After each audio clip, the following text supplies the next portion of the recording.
Well, here's my stock Super Cub that I bought back in early spring that I learned to fly on, and I'm getting ready to give it a facelift. We're gonna pull all the parts out, and we're gonna buy a new fuselage, tail, and wing, and we're gonna cover it in a Coat white. But we're going to keep all the electronics, the factory electronics. And here's the receiver. We'll change out the battery plug and put in DIN connectors because we're going to be flying with lipos. We'll keep the same servos, which I pulled out. And what was interesting was when I pulled out the servos, I found that they were only double back taped in the fuselage with a little bit of white silicone glue holding them in, which I found very interesting because when I did my upgrades, I epoxied my servos in. Anyway, there are certain weak spots on the factory Cub that can be fixed fairly easy, and I don't know how well you can see this, but right here, the saddle in which the back of the wing sits into, the foam starts to get crushed, and what happens is the wing starts moving back. With the wing in place, and you can see back here, right here where it's been crushed back, if you look up front here, you can see that the wing has probably moved back, a good, what, 1/4 of an inch? 3/8 of an inch? Let's just see here. If we look at it, it's been moved back at least 1/4 of an inch. And what that means is that the center of gravity, the center of lift, has changed on this plane. And there's a way to fix this to move that wing back up into the front part of the fuselage where it's originally designed for. And what I did was I just took popsicle sticks and cut them to match the curves of the back of the fuselage here. Here's just a plain popsicle stick, and it'll fit back there. And then you just trim it to fit the angles back here and epoxy that in, and that'll push the wing back forward. Once you remove the wing, you can see where the foam's been crushed. If you fix it before you start flying and cover it, then you don't have to worry about trying to make this piece nice and flat.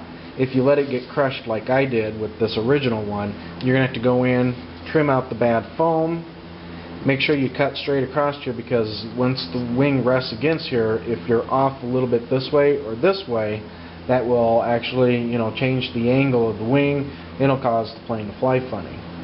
So that's one of the weak areas of the plane. The other weak area is, and a lot of people complain about this, is the battery box. And as you can see, this battery box, is very, very flimsy.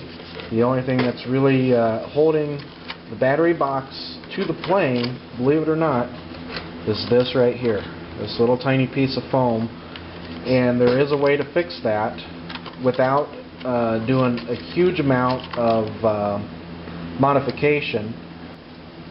I'd cut in a channel back here, and I'd cut in a channel up here, and I glued, epoxied the popsicle stick there and there, drilled these holes out, drilled a couple holes up here, and screwed it down, and that really holds this piece to the plane very well, and now you don't have to rely on that foam in there becoming soft or ripping out.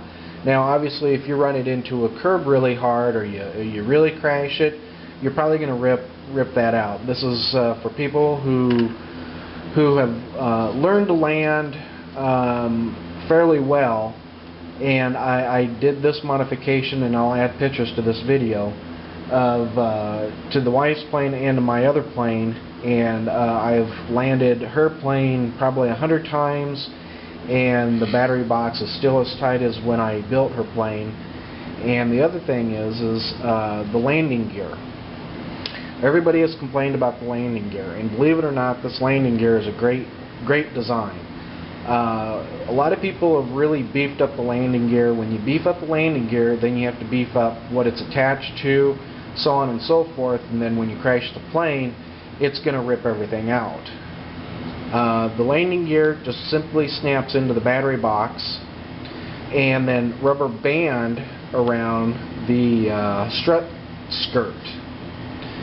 This plastic piece originally came out like this and then down.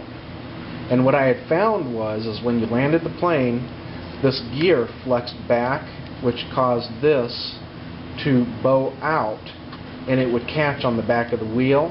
As the wheel was spinning forward, it would literally act, spinning forward like this, it would literally act like a brake. It would dig into the side of the tire, stop the wheels from turning, plane would nose over every single time. The way I fix this is such a simple modification. It doesn't change the landing gear at all, is I drilled holes.